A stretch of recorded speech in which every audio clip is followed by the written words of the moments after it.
Good morning dear students, एक बार फिर से आप सभी का इतिहास की कक्षा में स्वागत है। हम क्लास 10+2 का 15th चैप्टर संविधान का निर्माण पढ़ रहे हैं, जिसमें अभी तक हमने इस चैप्टर से जुड़ी सभी जरूरी कॉन्सेप्ट्स को पढ़ लिया है, जिसमें शरणार्थियों की समस्या, संविधान सभा का गठन, संविधान, भारतीय संविधान की विशेषताएं और जो और महत्वपूर्ण प्रश्न थे वो सभी हमने डिटेल में कर लिया। अगर आप लोगों ने नहीं लिखे हैं तो जो पिछली वीडियोस हैं उसमें से आप उनको देखकर फिर से लिख सकते हैं, याद कर सकते हैं, सुन सकते हैं। वो एग्जामिनेशन पॉइंट ऑफ व्यू में आप लोगों को बहुत मदद करेगी। आज हम इस चैप्टर के जो MCQs जो एग्जामिनेशन में आप लोगों को आएंगे उसको करने जा रहे हैं। होप कि आप लोगों को इसका बहुत ज़्यादा फ़ायदा होगा और आप इसको सही से सुनेंगे और आप करेंगे। नेक्स्ट जो प्रथम प्रश्न है, इसमें भारत सरकार ने पाकिस्तान से आए शरणार्थियों के लिए मुआवजा तथा पुनर्वास एक्ट कब पारित किया? इसका सही उत्तर है 1954। भारत का लौह पुरुष किसे कहा जाता है? सरदार वल्लभ भाई पटेल, जिन्हें आयरन मैन ऑफ इंडिया कहा जाता है। भारत की देशी रियासतों को एकजुट करने में बहुत ही महत्वपूर्ण योगदान दिया। 1947 में भारतीय रजवाड़ों की संख्या कितनी थी? 562, जिसमें से सभी रियासतों को भारतीय संघ में मिला लिया गया था। केवल हैदराबाद, कश्मीर और जूनागढ़ को बाद में मिलाया गया। 1947 में कश्मीर का शासक कौन था? इसका सही उत्तर है हरि सिंह, जो एक भारतीय शासक था, जबकि कश्मीर में अधिकतर मुसलमानों की संख्या थी, जनसंख्या जो थी ज़्यादातर मुस्लिम थी। कश्मीर को भारत में कब मिलाया गया? इसका सही उत्तर है 26 अक्टूबर 1947 ईस्वी को। भारतीय संविधान का निर्माण किस योजना के अंतर्गत किया गया? कैबिनेट मिशन योजना। इस योजना के तहत भारतीय संविधान का निर्माण किया गया। भारतीय संविधान सभा का गठन कब किया गया? सही उत्तर है 1946 ईस्वी को। जुलाई 1946 ईस्वी को भारतीय संविधान सभा का गठन किया गया, जिसमें कुल जो सदस्य थे 389 थे। भारतीय संविधान सभा का प्रथम अधिवेशन कब हुआ? इसका सही आंसर है, राइट आंसर, 9 दिसंबर 1946 ईस्वी को। दूसरा अधिवेशन 11 दिसंबर 1946 ईस्वी को हुआ और तीसरा अधिवेशन 13 दिसंबर 1946 ईस्वी को हुआ, जिसमें जवाहरलाल नेहरू ने उद्देश्य प्रस्ताव को पारित किया संविधान सभा में। संविधान सभा में निर्धारित सदस्यों की संख्या कितनी थी? मैंने पहले भी बताया आप लोगों को। सही उत्तर है 389, जिसमें से भारतीय राष्ट्रीय कांग्रेस के सदस्यों की संख्या अधिक थी। संविधान सभा का अस्थायी अध्यक्ष कौन था? अस्थायी अध्यक्ष डॉक्टर सच्चिदानंद सिन्हा, जो भारतीय राष्ट्रीय कांग्रेस के सबसे बुजुर्ग व्यक्तियों में से एक थे। उन्हें संविधान सभा का अस्थायी अध्यक्ष चुना गया। ये 9 दिसंबर को चुना गया। अगला प्रश्न है, संविधान सभा के स्थायी अध्यक्ष कौन थे? इसका सही उत्तर है डॉक्टर राजेंद्र प्रसाद। केवल 2 दिन के बाद 11 दिसंबर 1946 को भारतीय संविधान सभा के स्थायी अध्यक्ष डॉक्टर राजेंद्र प्रसाद को चुन लिया गया था। डॉक्टर भीमराव अंबेडकर ने भारत का संविधान किसे सौंपा? सही उत्तर है डॉक्टर राजेंद्र प्रसाद, जो कि उस समय भारतीय संविधान सभा के अध्यक्ष थे। संविधान सभा की बैठकें कुल कितने दिन चली या कितनी बैठकें हुई? 165 दिन ये बैठकें चली। भारत के संविधान पर अंतिम हस्ताक्षर कब हुए? इसका सही उत्तर है नवंबर 1949 ईस्वी को। 26 नवंबर 1949 ईस्वी को लास्ट जो सिग्नेचर थे हुए थे। भारतीय संविधान कब लागू हुआ था? सही उत्तर है 26 जनवरी 1950 ईस्वी को, जिसका कारण मैंने पहले बता दिया था क्यों इसे लागू किया गया। विश्व में किस देश का संविधान सबसे लंबा है? सही उत्तर है भारत का, क्योंकि भारत विविध जातियों, धर्मों और संस्कृतियों का देश है। बहुत सारी विविधताएं भारत में हैं, तो सभी को सेटिस्फाई करने के लिए बहुत लंबे संविधान की आवश्यकता थी। संविधान सभा के सम्मुख उद्देश्य प्रस्ताव किसने पारित किया? इसका सही उत्तर है जवाहरलाल नेहरू, मैंने पहले भी बताया था कि 13 दिसंबर 1946 को हुई बैठक में, अधिवेशन में जवाहरलाल नेहरू ने उद्देश्य प्रस्ताव को पारित किया था।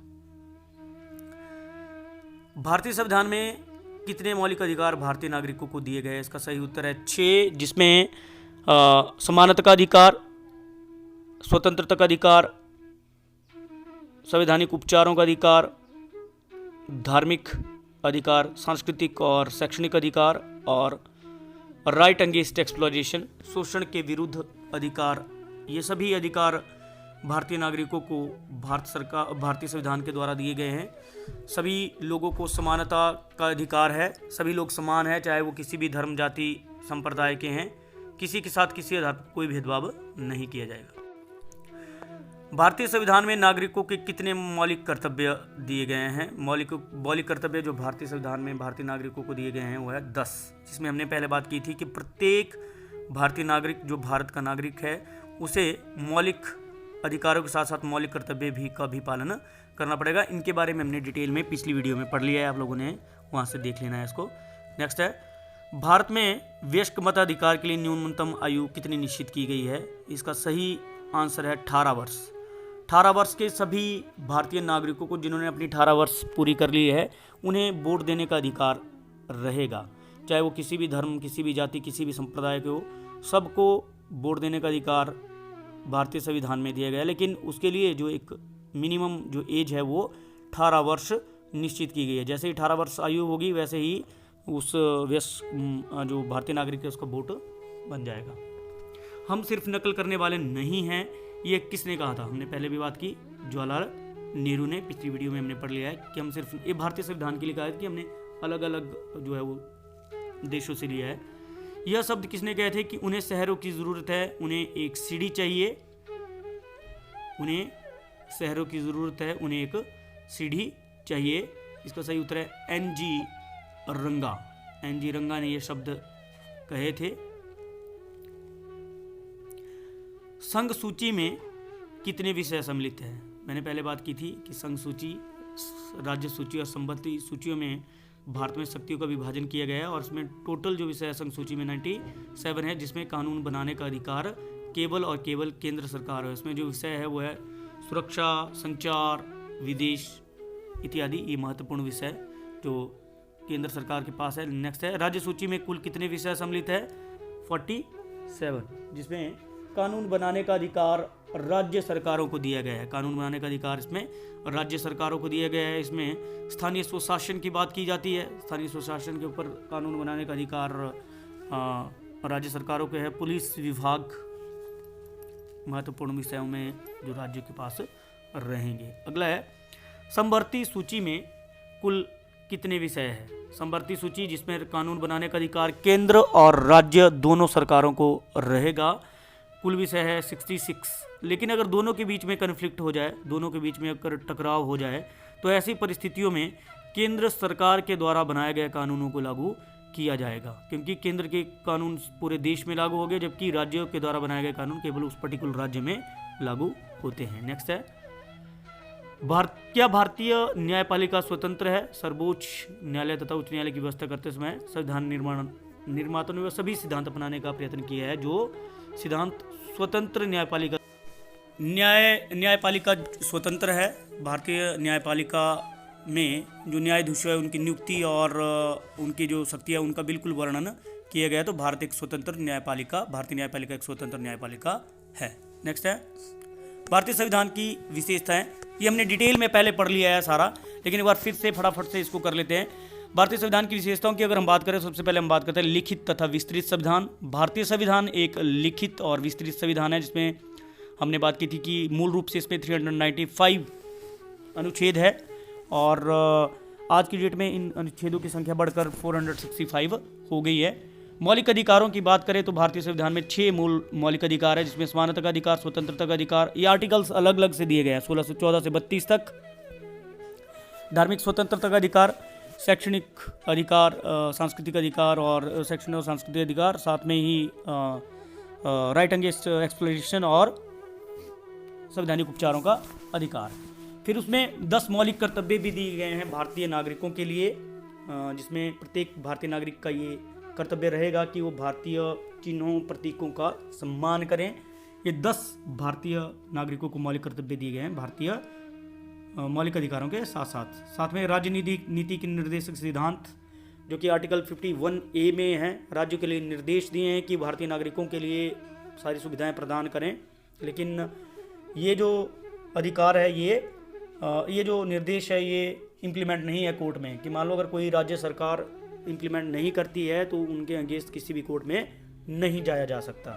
तो नेक्स्ट है, अगर हम मौलिक अधिकारों की बात करें तो आर्टिकल 14 से 32 तक, फिर मौलिक कर्तव्य जो है वो राजनीति के निर्देशक सिद्धांत 35 से लेकर 51 तक, 51A में मौलिक कर्तव्य दिए गए हैं। उसके बाद है संसदीय शासन प्रणाली। तो भारतीय संविधान ने संसदीय शासन प्रणाली की व्यवस्था की गई है। भारतीय संसद की अगर हम बात करें तो उसके 2 सदन हैं। ऊपरी सदन राज्यसभा, जिसके सदस्यों की संख्या 252 है, इन 250, और इनमें जो लोकसभा है, निचला सदन, निम्न सदन, उसमें सदस्यों की संख्या 552 दी गई। लेकिन आज की डेट में 545 सदस्य चुनकर भारतीय संविधान में भारतीय संसद में आते हैं। लोकसभा के सदस्य और राज्यसभा के सदस्य, खासकर लोकसभा के सदस्य मंत्री परिषद का चुनाव करते हैं, और जो पार्टी जिसका बहुमत रहता है लोकसभा में वही सरकार का निर्माण करती है। इसके अलावा और भी बहुत सारी विशेषताएं भारतीय संविधान की रही है, जिसमें हम बात करते हैं शक्तियों का वर्गीकरण, शक्ति को विभाजन की 3 सूचियों में, संघीय सूची, राज्य सूची और समवर्ती सूची में शक्तियों का विभाजन किया गया है, जिसमें संघ सूची में केंद्र सरकार को शक्ति दी गई है, और राज्य सूची में राज्य सरकारों को शक्ति दी गई है, और समवर्ती सूची में राज्य और केंद्र को कानून बनाने का अधिकार दिया गया है। इसके अतिरिक्त हम बात करते हैं, भारत एक संपूर्ण प्रभुसत्ता संपन्न धर्मनिरपेक्ष गणतंत्र है। संपूर्ण प्रभुसत्ता का मतलब है कि सारी शक्तियां भारत के पास है, भारत सरकार के पास है।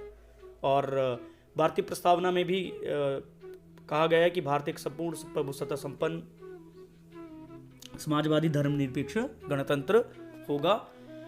इसके साथ साथ में एकल नागरिकता की बात की गई है, सिंगल सिटीजनशिप, कि भारत के नागरिकों को केवल एक ही नागरिकता दी जाएगी, दोहरी नागरिकता का कोई प्रावधान नहीं है, जिस प्रकार से अमेरिका या और देशों में है कि राज्यों की अलग नागरिकता है और केंद्र या राष्ट्र की अलग नागरिकता, लेकिन भारत में एक ही नागरिकता, भारतीय नागरिकता की बात की गई है। क्या भारत एक धर्मनिरपेक्ष राज्य है? हमने पहले भी बात की थी, भारत एक धर्मनिरपेक्ष राज्य है जिसमें सभी धर्मों के लोगों को समान अधिकार दिए गए हैं, सभी धर्म सम्मान है, कोई भी राष्ट्रीय राज्य धर्म घोषित नहीं किया गया है। सभी धर्मों के लोगों को, चाहे वो किसी भी धर्म के हैं, सबको कानून के समक्ष बराबर अधिकार दिए गए हैं, और धार्मिक स्वतंत्रता प्रदान की गई है सभी भारतीय नागरिकों को। उसके बाद और भी बहुत सारे ऐसे कॉन्सेप्ट्स, जो ऐसी विशेषताएं हैं जिसके बारे में हमने पहले बात डिटेल में कर ली है, वो आप लोगों ने कर लेना है पिछली वीडियोस में। और उम्मीद यही है कि आप लोगों को ये पूरा चैप्टर पसंद आया, मतलब समझ आया होगा। अगर आपको कोई दिक्कत है तो आप पिछली वीडियोस देख लें, क्योंकि उसमें हमने डिटेल में सारा कुछ किया है, सारे नोट्स उसमें दिए गए हैं, चाहे शरणार्थी की समस्या हो या फिर संविधान सभा का गठन हो, जो प्रश्न एग्जाम में आते हैं। अगर बड़े प्रश्न यहाँ से आएंगे तो आएंगे शरणार्थियों की समस्या का समाधान करने के लिए भारत सरकार ने क्या क्या कदम उठाए।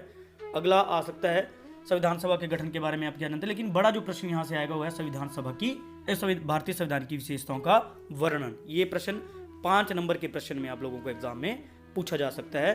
तो बाकी छोटे प्रश्न 2-3 नंबर के आते हैं, वो आप लोगों ने कर लिए हैं, जैसे जूनागढ़ का विलय कब हुआ, हैदराबाद का विलय कब हुआ, कश्मीर का विलय कब हुआ या किस प्रकार से हुआ, कैसे उन्हें भारतीय संघ में मिलाया गया, वो प्रश्न 2-3 नंबर के पूछे जाते हैं। इसके अलावा जो छोटे प्रश्न हैं वो सारे के सारे हमने इन पिछली 2 वीडियोज़ में किए हैं, वो भी आप लोगों ने सही तरीके से कर लेना है। तो इसके अतिरिक्त MCQ हमने आज किए, उनको भी आप लोगों ने 1-2 बार सुन लेना है वीडियोस, आप लोगों को बहुत फ़ायदा होगा। और इसी के साथ हमारा जो सिलेबस है क्लास 10+2 का वो ख़त्म हो गया, और विजन के लिए हम आपके पास साथ फिर जुड़ेंगे। Thank you and have a nice day.